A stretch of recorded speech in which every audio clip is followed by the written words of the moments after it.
You should be a monster, an absolute monster, and then you should learn how to control it. There's an intensity to what we're trying to accomplish, and if you want to be truly great, you've got to bring it every day. Do you enjoy pain? Pain don't hurt. You blitz all night!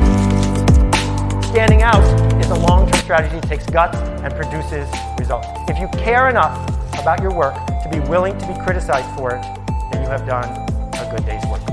And then that was the second time I got in trouble with the law. Oh, that's not true.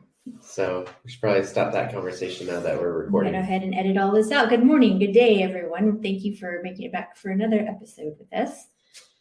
We're facing down the end of the year, and that is a perfect time to start. Actually, let's be honest, any time is a perfect time to start talking about goals, goal setting, goal achieving, goal crushing. And it's one of our favorite things. I think that's one of the first things that we found that we really liked about each other and had in common. I don't know if you recall that. You sound like Forrest Gump. Shrimp tacos, shrimp sandwiches, You said shrimp that before. tostadas. You've said shrimp- that before. Yeah. it's Okay. fun. I like it though. It's a compliment. Thank you. Makes me smile. Oh, good. Thank you. Goals, setting goals. Yeah, I don't know if you remember one day we sat in the car, had met after work, and we were like listing off things that we each had hoped to achieve one day. Like that was just the conversation. Like, Back when we had jobs, like after work. I mean, I don't know about you, but I feel like I work. I have a job now. But yeah, like after Enterprise, when you were at the airport, and I was at the agency, and we met at a restaurant nearby in that area, and we just sat in the car talking about goals, and then you picked me up and put me on top of the car. I remember that. Yeah. Do you feel like you have a job? I feel like I kind of just like have fun and hang out. Okay. Like it's work. Don't get me wrong, it's Right, work, but since so- it's work that we enjoy, What do you consider a job then? Let's start with the definition. like somewhere you have to show up as opposed to you want to show up. Yes. So I want to show up, so it doesn't really seem like a job to me. They're I don't not know, mutually traditional sense. They're not mutually exclusive. What do you think?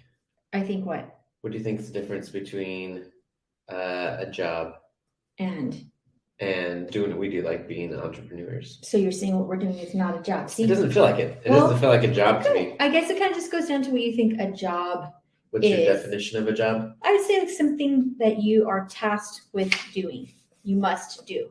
And I think there are many things of our work, of what we do, that is job. And there are many things that in our lives it's a job. And there are many things that, I enjoy, but I also must get done. So like say if it's been like a long day with the kids and we decided to stay out on the trails longer, or if I'm not feeling well, or if I've got a lot to do already, building a website, something like that takes a lot of time, or, building out a whole new sales funnel path, that's great. But on top of that, there may be other things that I must do still. Like I must check on the ads. I must run payroll. I must submit forms and do some of the reports out to the government that they require. You know what I mean? Things The like that. Yes, well, the government. So I must file our taxes, which I need to make our appointment. I'm already behind on that. So yeah, so it is a job. It is work because it requires intentional effort and labor, whether mentally and or physically. And we also use it to support our livelihood. So yeah, it's a job. Yeah, I mean, I guess somewhere in the back of my mind, I know it's a job. It just doesn't feel like a job because I guess my definition of a job is like something you have to show up to. Like back when I was working. You are working. I know I'm working now, but it just doesn't feel like in my mind. It just feels like I'm like a mercenary and I'm just taking on these like different Guess projects. what? Like Mercenaries are hired for jobs. but it's fun. Okay. I like in my mind. But I like they to also think. may think that their job is fun. Yeah, that's what I was just about to say. That in my mind, I like to think mercenaries really like their jobs too, like Expendables. Or they may be as good at it. Yeah, And therefore it is what Not they've been really trained work. to do. So I don't know. Work is anything that requires effort. yeah. I don't know, just weird. I feel like I've had some really difficult and laborious physical jobs in the past. So I would definitely think of those are work. Or I feel like waking up in the mornings in our home with our little ones in bed and me getting to go write these stories isn't work. Like I've done work before. I've done labor into the job. There's a lot of people out there Yeah. who work really hard. Yes. So it's hard for me to justify in my mind putting myself on the same level as like people who are laying bricks. Well, I think like that that's- seems like hard work. I think what I there's get to do is just a fun. difference. One, we should not put ourselves on the same level as anyone. No one should put themselves on the same level as anyone, because everyone has a different path and is carrying different burdens.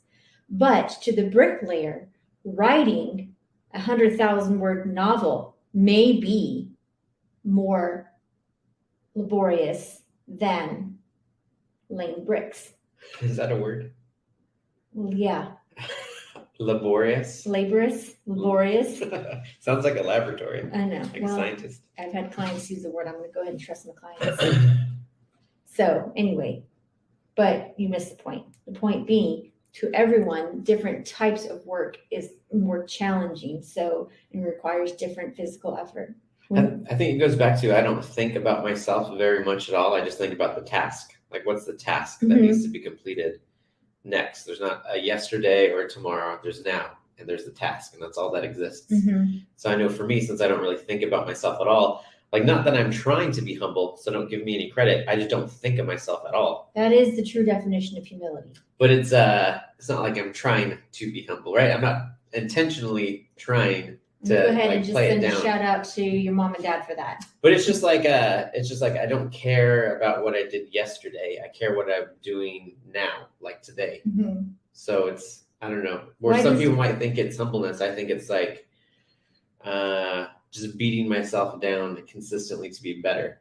Like, I don't want to hang my hat. I never want to hang my hat on anything in this life. Is that why you refuse to use the titles? USA Today bestselling author, international international selling author, some of that stuff. So for people who may not know, what we're doing right now is as we get into this next realm of TV shows and movies and much larger deals, there's agents and managers and lawyers involved now who are asking us kind of, what we've done, what accolades that we have accomplished over the years.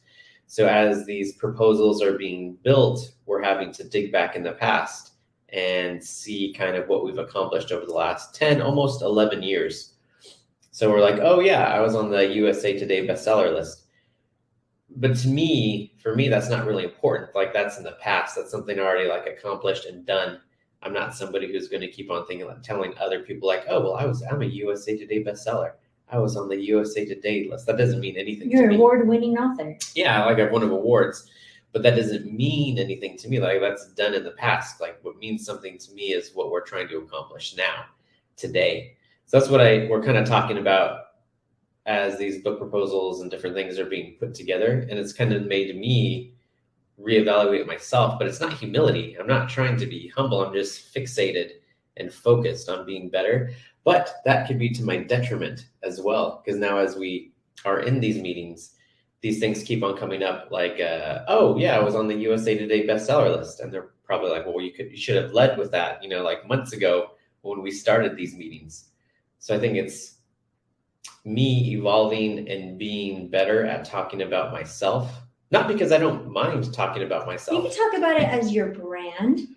So it's not you it is something you personally put into it, but it's something that, like, if you're thinking about it as a tool, like for me, I don't think, oh, my husband's a USA, it's more like, hey, this is a matter of fact. You were on this list. You have these specific accolades, and they are tools to use in our marketing and advertising to readers as well as to investors. And so if we think about it that way, when we say this title or this series has sold X amount of copies, that is a matter of fact.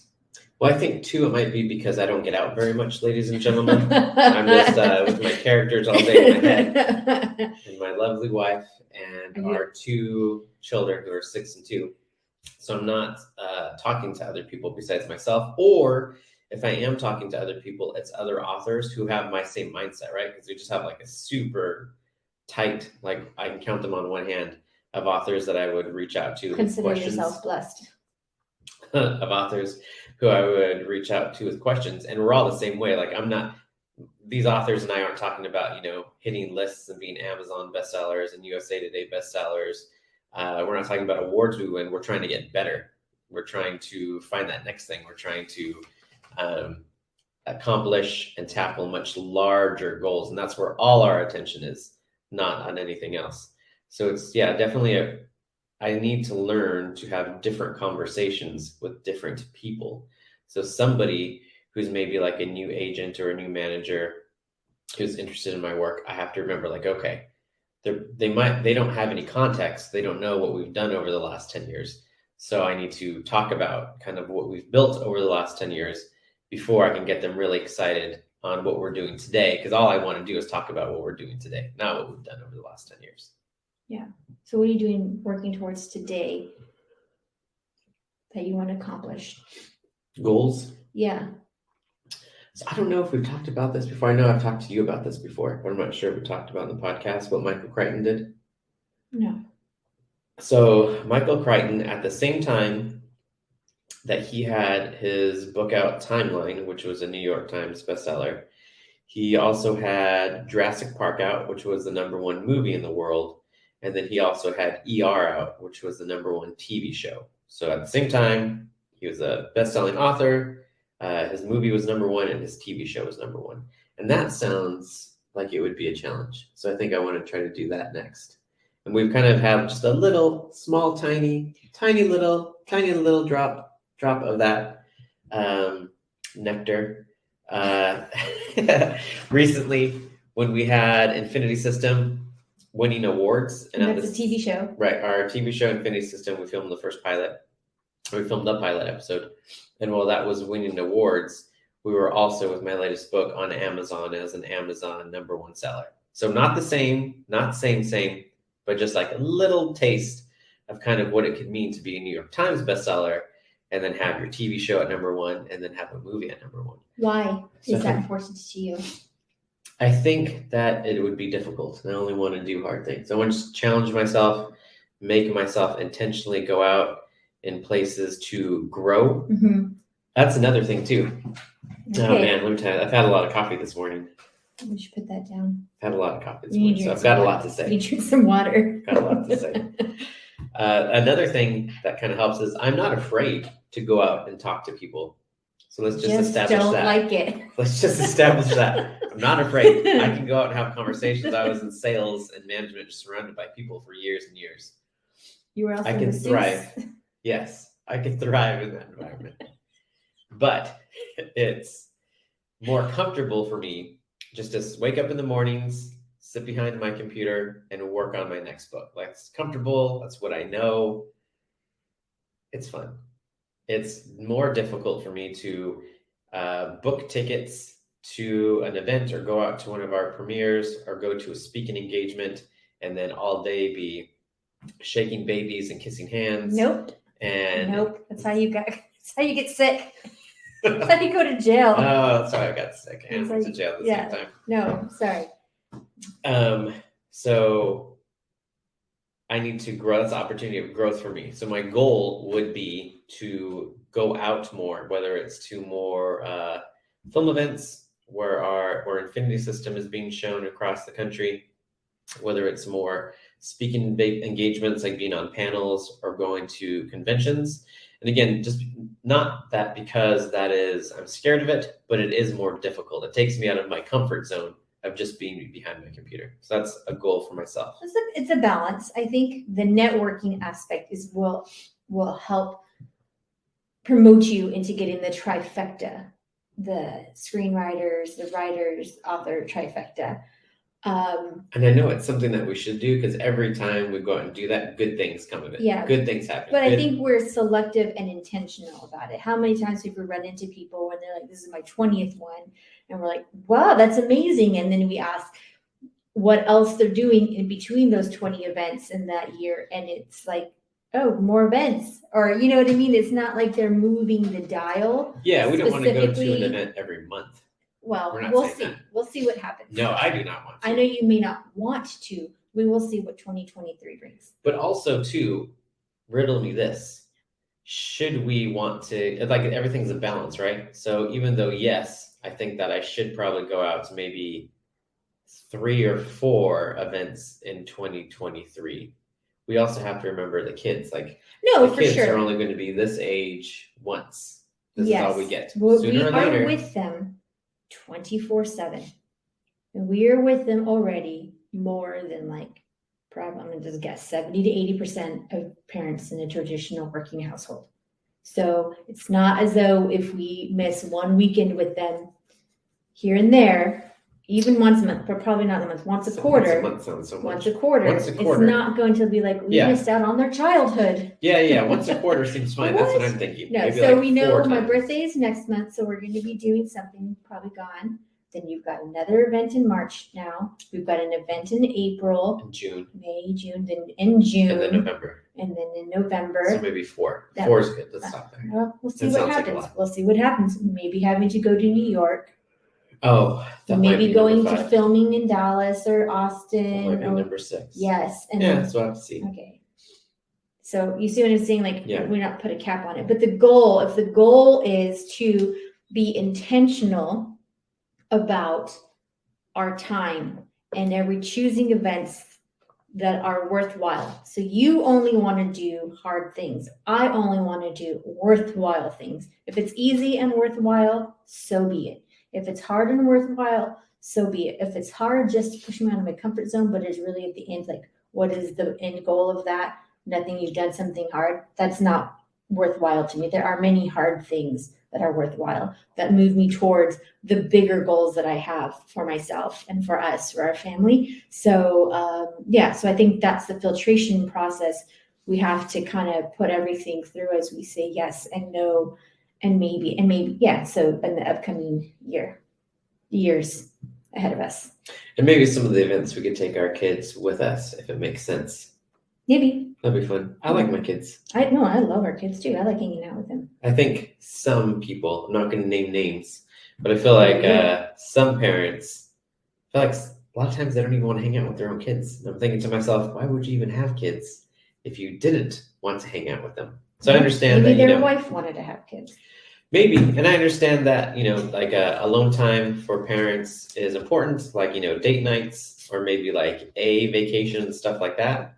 But on the other hand, I know parents who are like, dropping off the kids at every opportunity they can to kind of get away from them. And I feel like that's sad. Maybe the kids don't want to hang out with their parents. Maybe. I can't imagine our kids not want to hang out with us. No, me neither.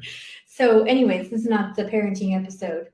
We're just I want to bring us back in. Goals. No, well, I was talking about goals. My goal is to only do hard things, to hit New York Times, have a best-selling movie and TV show out at the same time. Okay. And my goal is to get out more and do more in-person events.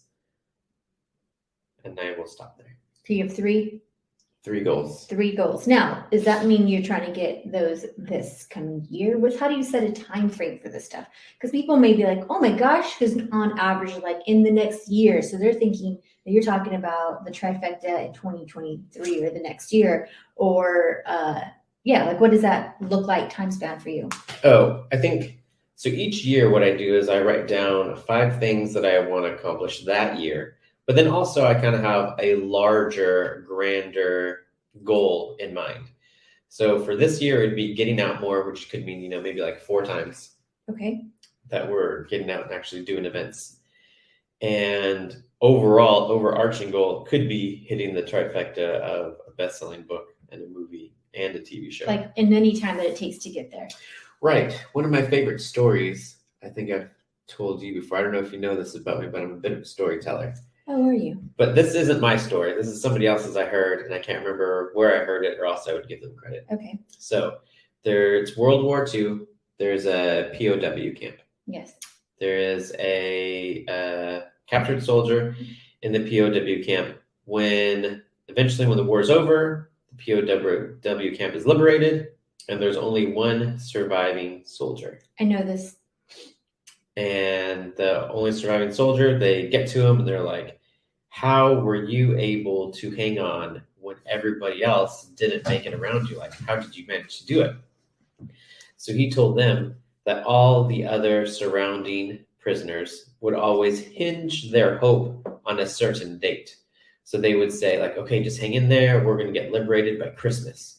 Christmas is going to come around and we're going to be liberated. But then Christmas would come and go and they wouldn't be liberated. And some of those soldiers would pass away, not necessarily because they couldn't physically make it, but because their hope had died. And then Easter would come around. So they'd be like, okay, Easter's coming. We just got to hang in there till Easter. We're going to be liberated by Easter. But then Easter would come and go. And more of those prisoners would pass away. So what this surviving prisoner realized was that all these people were hinging their hope on a certain date. And when that date came and went, they perished. Again, not because they necessarily couldn't survive any longer, but because their hope had been taken from them. And I feel like hope is something that you have to surrender. I don't know if hope can be taken from you, actually. So when I'm setting long-term goals, I don't really put a date on, okay, this has to happen by the end of 2023 or else I failed. I just have faith that it will happen. Okay. That guy's name is Viktor Frankl, and he wrote a fabulous book called The Meaning of Life. Oh, And I should read it. yes, it's one of those, like, it's going to give you a lot of insights for someone who underwent some terrible things, but It's I'm gonna pretty make sure you it's cry. Viktor Frankl. Yeah, I don't know. Probably. Okay. Let's Well, be honest with me. I'm going to cry. okay. So, hard eye roll. Yes. How do you not have that timeline so nebulous that you're not moving forward towards it?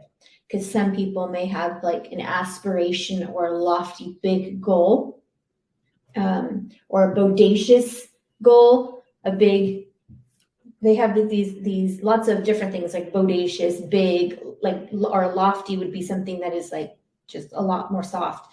There I did it again. Coming out with some big words. Bodacious and laborious. Well, it's That's how I roll. Well, that's just how I roll. That's just how I roll this morning. It's been a morning. Okay, stop. So what I'm trying to say is, how do you make sure that it's not something that always just kind of stays out there?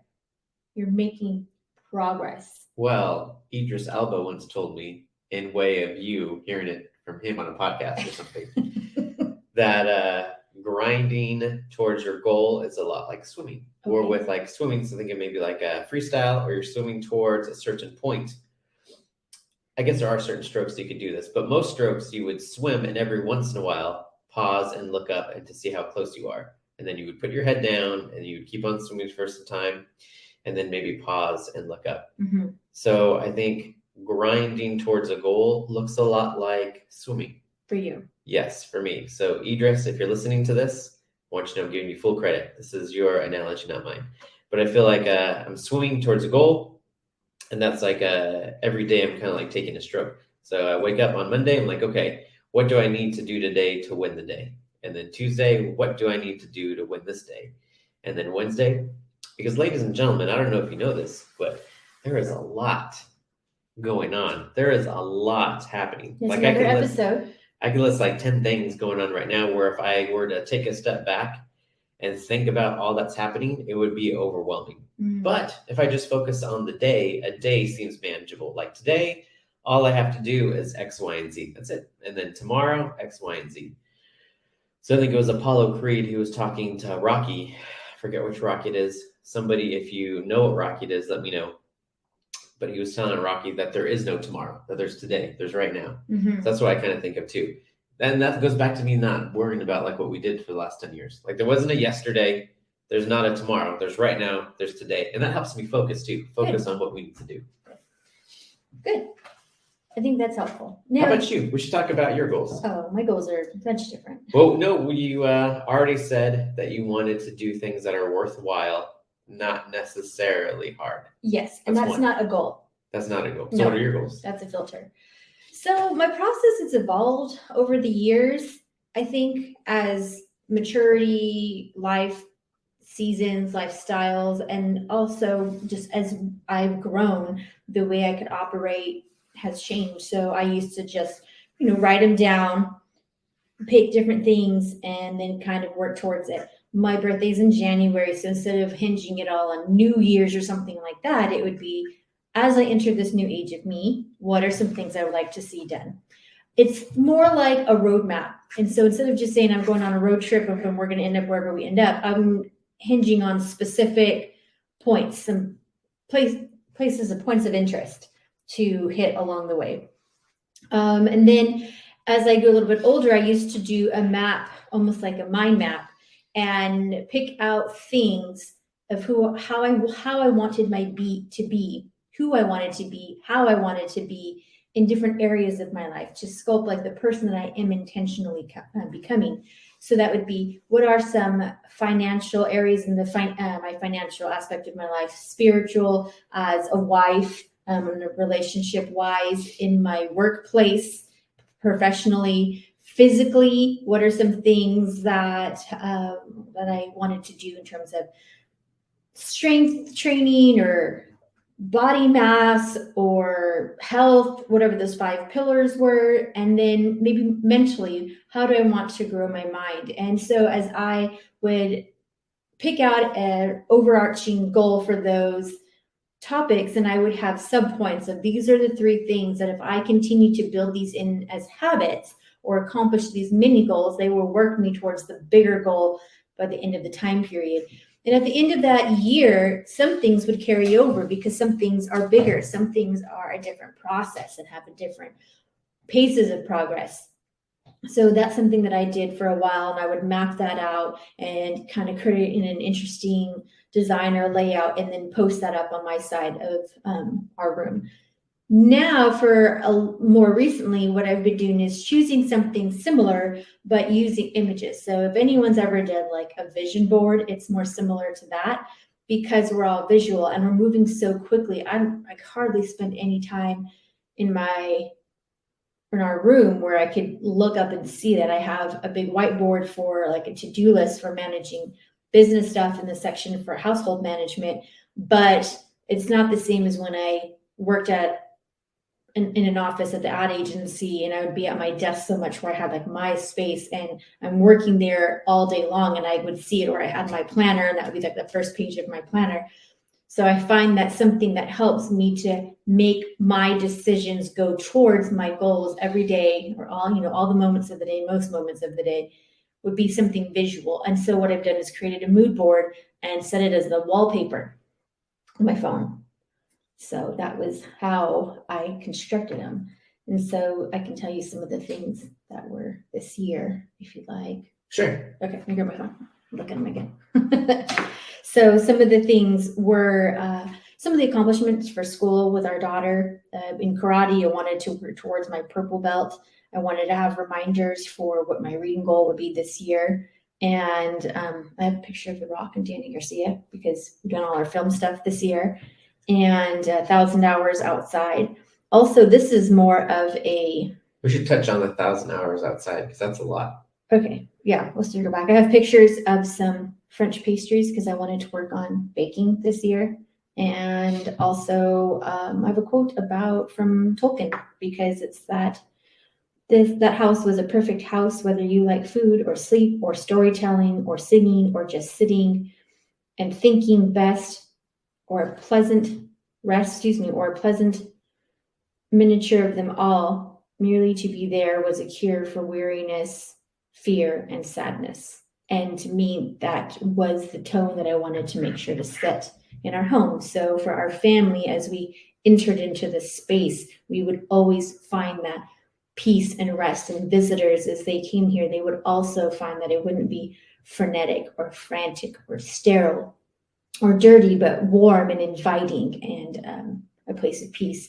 So these things I selected as ways to help with my mental sharpness. Books I knew that I would read. One, it's a priority to read, but 2, the things that I would select would help with spiritual growth, would help with motherhood, would help specifically with homeschooling, film, and advertising, understanding the market, understanding psychology of purchase behavior, understanding the way movie money is exchanged, contracts. So ran the gamut, and some fiction, because it helped creating worlds and entertainment and understanding and loving storytelling, and all of that also feeds into setting an example for the kids and to develop a love of reading. Oh yeah, we should do an episode on what we consume as far as like either entertainment or reading, because you've been doing a lot of like mystery and thrillers, right? I did more of that this year than I Yeah. had in previous I noticed years. that too. Yeah, because they're easier.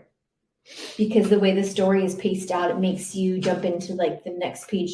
Every chapter kind of ends on like a whodunit kind of moment or a new revealing of the clue. So it paces you along. So when I'm tired and I need something to kind of settle the mind before bed, a thriller is easier to do than a book on movie contracts and royalties and back end defined term profit royalty splitting. So Yeah, I think I've stayed with mostly science fiction, fantasy, and we both do nonfiction. yes, Both like nonfiction books. tons of nonfiction.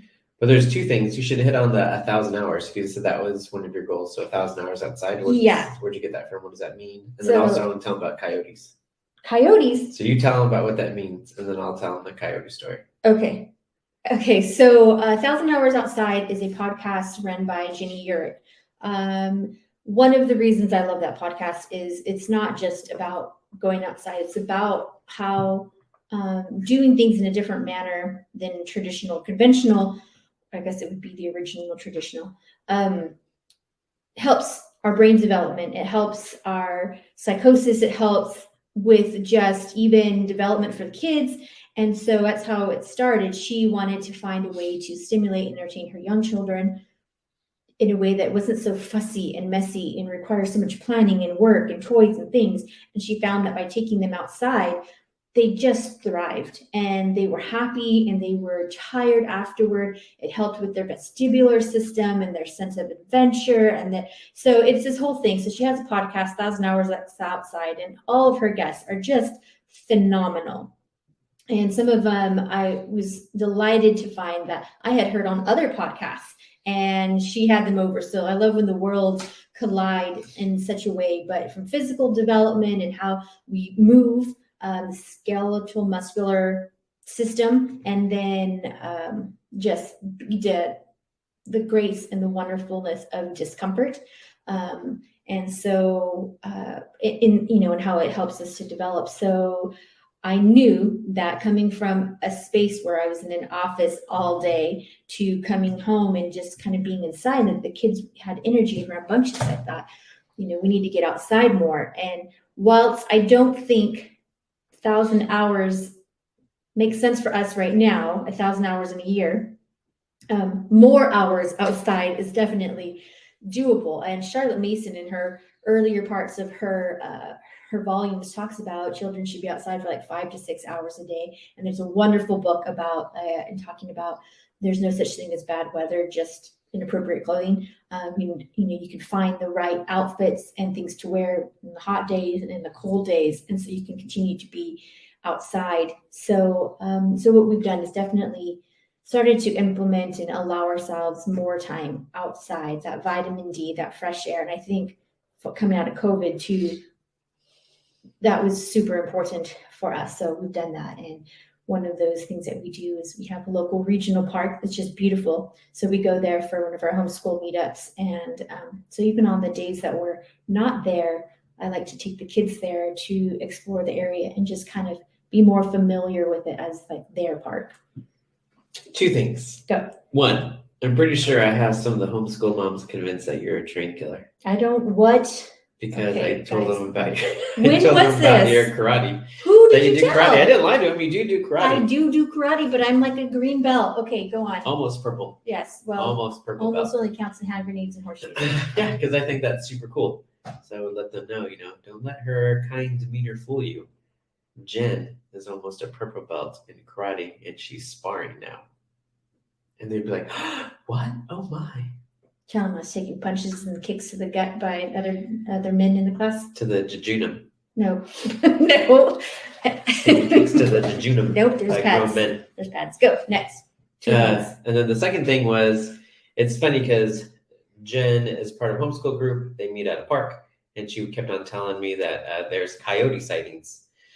So if anybody hasn't seen a coyote, the ones that are there, would you I've say seen they're it on Looney Tunes. Yes, it's not like that. No, it's not. But have you seen, would you say they're like maybe 45 pounds on the Yeah. size of Daphne? Yeah. About 40, 45 pounds, these coyotes that are running around. So she keeps on telling me stories. So I went with her. I go a few times, been a couple times with her to the, With the kids. yeah, Not my group, it's the kids group. yeah, group. It's homeschooling group. So went to the park and we're driving and then she turns off at like Coyote Corner. And I'm like, oh, you've been telling me this whole time about coyotes. I thought it was just kind of like, you know, random events. They're patrolling the whole park. And you kept on seeing them. But your group is actually intentionally meeting in a place of this park called Coyote Corner. So you probably shouldn't be surprised No, that there's coyotes patrolling the area at Coyote Corner. it is a natural thing for coyotes to be in this area. It is a regional park. It's right up against the hills. Name and this section of the park they choose to meet in intentionally. It's We've called been Coyote meeting in Corner. this area. They've been meeting in this area for years. In Coyote Corner I have for been years. there. No, Seen Coyote coyotes. Corner is the That's where we're pulling area into. previous. I don't know It's about the section right before I don't ours. know.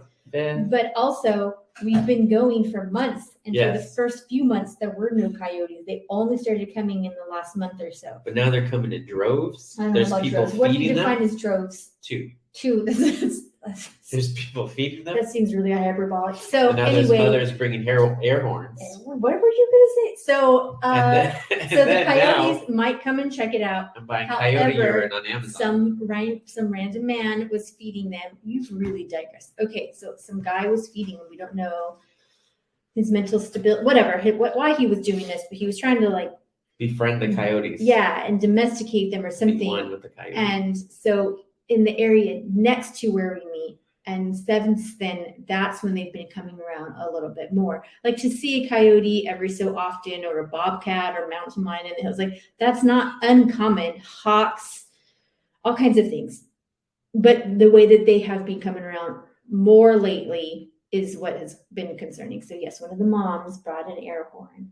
We just have to reestablish dominance. They're coming in. All the kids have snacks for days. So of course they're like, when are you guys leaving? I want to get your snacks. Just like when the dogs like to pick up food from under the table from the kids eating. Maybe that guy who was feeding the coyotes was sipping on a little too much of Aunt Rita's Darjeeling.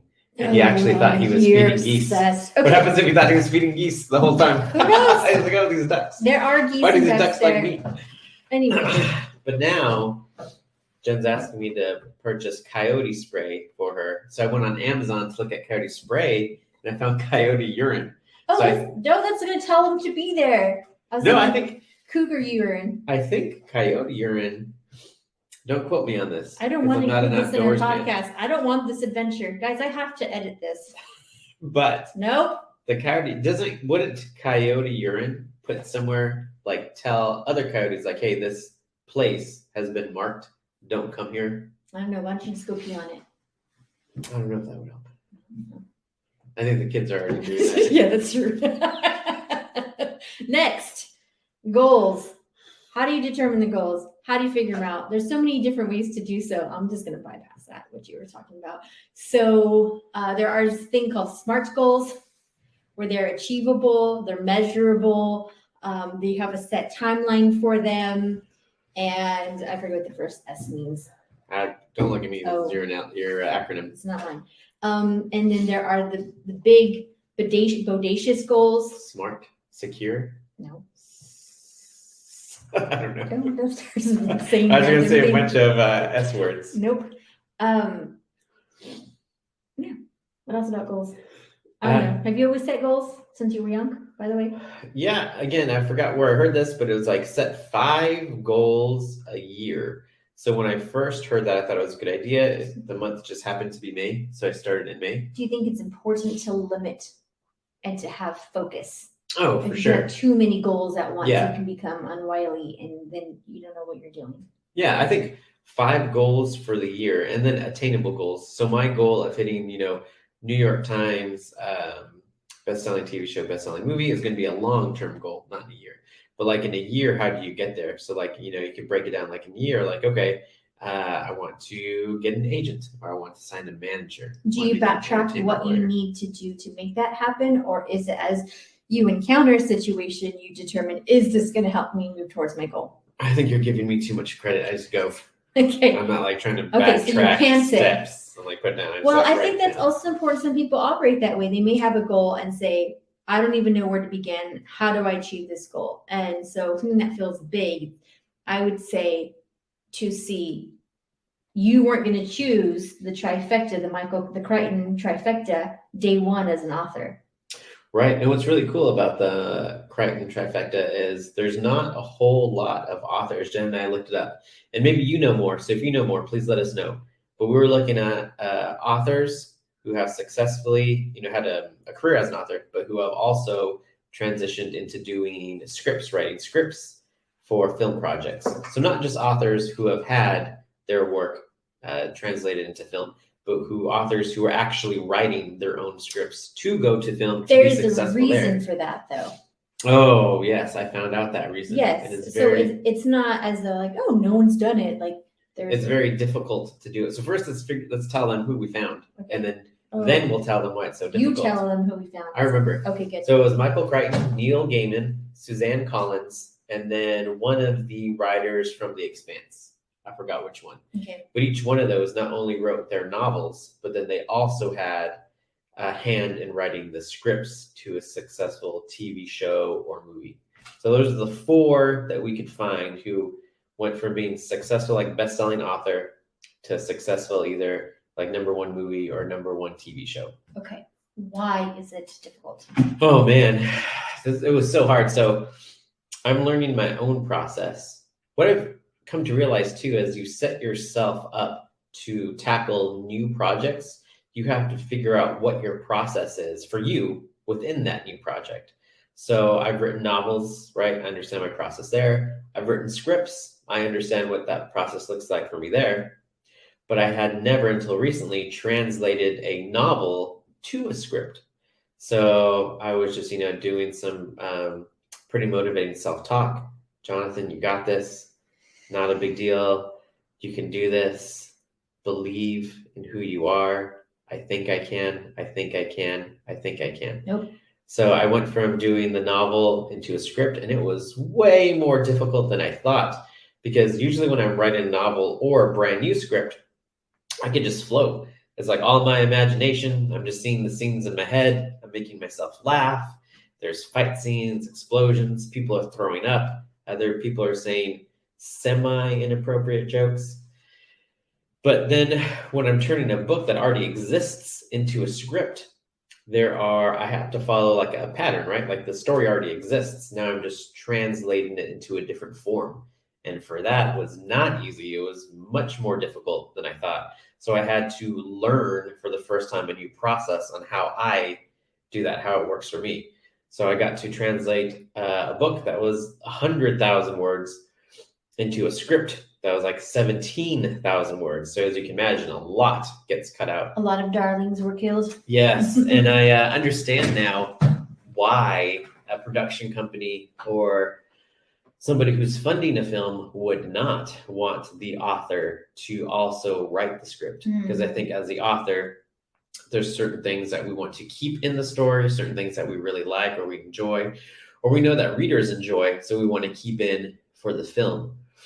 But then on the opposite side of that, you have the producers and people at the top who are looking at the script just to make sure, the script is sound by itself without the book and that everything makes sense. So they might tell the writer like, hey, this is good, but you need to cut out X, Y, and Z. And for me, it was just kind of like a mental hurdle that I needed to overcome myself, being like, hey, they're right. They want the best thing for the story in a script. Mm-hmm. So I needed to go ahead and realize it's not about what I want. It's about what's best for the script and cut out a lot of different things that were in the book to turn it into a script. And I think we did that successfully.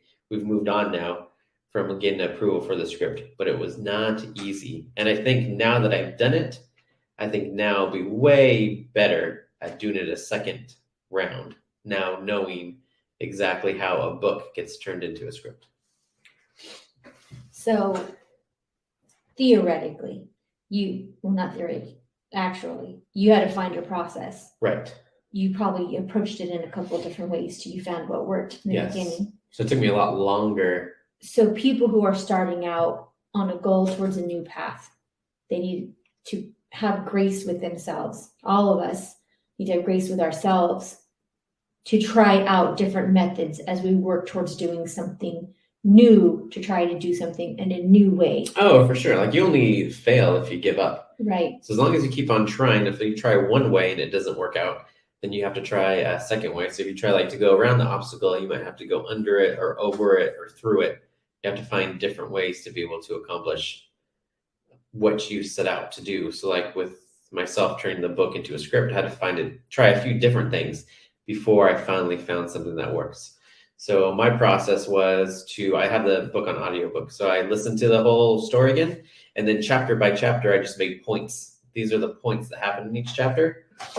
And then once I had all the points, I realized what I could cut, because I can't all make it into an 1.5-hour movie, right? 100,000 words isn't going to turn into 17,000 words and make everything in. So I realized what I had to cut. And then I would have like, okay, chapter 1, this scene happens. And then I would just write the scene either from memory or like I understood like the key point that had happened. Mm-hmm. So I would just write the script almost like I was writing a new script. Like I wasn't cutting and pasting anything from the book. I was just writing the new script, and that really helped because there was like a little bit of freedom in there. If I understand like, hey, in this scene, there's going to be an action scene, and then there's banter between our hard-nosed female and our young male who's coming up in the ranks. And that's all I would have. And then I would just go ahead and write that. So there was a little bit of freedom in there. I could come up with their lines back. So letting go of what you had before, what you knew had worked before, to try something different. Right. And I would like to think, I don't know if this is true or not, but I would like to think that with every book that comes out or every project that I write, that I get a little bit better, even if it's like 0.006% better. Well, if it's even 1% better, 1% yes. On top of everything that you already have compounds. It compounds, and it gets you like almost another 40% better in a year's time. If you're right. Just looking at if it's 1% better each day. So this Jonathan who wrote the book X amount of years ago, hopefully Jonathan today that's writing the script for it is better. Yes, because I think you've written 10 books since. So actually, I know you've written more books since. So if you got 1% better each of those times, you've already improved over 20%. That's just some rough math. But Amen. I feel like I can really relate to you on that. 2 of the goals that I've had is to take our sales up another level from our backlist. And another one has been on the working out side. I want to become stronger. After I had Jackson, I was very thin. I lost a lot of muscle mass, but I also just lost general mass. I was very skinny, and I didn't like it. So building muscle was key for me. But after working out with the trainer for about a year and lifting, I realized I had to do things differently. So I tried a couple different plans and guidelines, and I just like knowing my body type, and what did I need to do. So I had to do things differently and sort of let go from what I've done in previous years and go ahead and push myself to the next level of discomfort with the heavier weights and the different sets and the different program and the eating and what I needed to fuel my body with to build that muscle mass. And I had to just have grace with myself. It's going to be a transition, but also not to say that I was dumb for what I did before not working. Who I was, my body and my goals were all different. So it was just time to embrace a new opportunity. Same thing with the backlist sales. As you're going to be writing less, releasing less frequently, we want to have more depth. And so I want to bring balance to our initiatives. And so that was what I was doing before was okay, but I needed to go another level. So that means if I want to see different results, I have to do something differently. So trying a new process now and seeing that through, knowing that it's going to take time to set up and trusting the process of letting that come to fruition to see those results. And I think whatever the new goals are, career-wise, sales-wise, physically, marriage, relationships, motherhood, spiritually, whatever it is, we have to try things differently. Baking, I like burnt up so much butter in the bottom of our oven. I try to make those croissants or whatever. So I have to learn, okay, I'm gonna try a different technique this next time and see how it works. So I think there's a lot of grace, a lot of forgetting what you thought you knew and embracing and trusting a process and putting your goals, you write yours down, right? You're 5. Uh-huh. Yeah, and you have them in a place that you can refer to frequently. It's not like you have to like dig in a drawer to find them. Is that correct? Through my phone. Oh, okay. Yeah. So same. Well, whatever it is, if your people are less digitally inclined and they've got a notebook. I don't think you should say you people. Did I say you people? Your people. No, I don't think I said if you are less inclined to be digital, you can go ahead and write it down in a notebook. So we should wrap this up because it's probably our longest episode yet. Oh, okay. So thank you for listening. If you haven't already, you can follow us. Leave some comments. 100%. I will make sure to comment back. We appreciate you as much as this is to give back. I'm also getting a lot out of it too. So it's kind of like if you give, you get. And I get to spend more time with Jennifer. Yeah. Which is always a plus. Plus, our kids can watch this in the future. Oh, I didn't even think about that. Yeah, it got real. Future kids and maybe future grandkids. How about that? I'll raise you. Don't you Get even. even more uncomfortable. Folks, thanks for joining us. I'm Bye, gonna go bye, cry. everybody. Bye.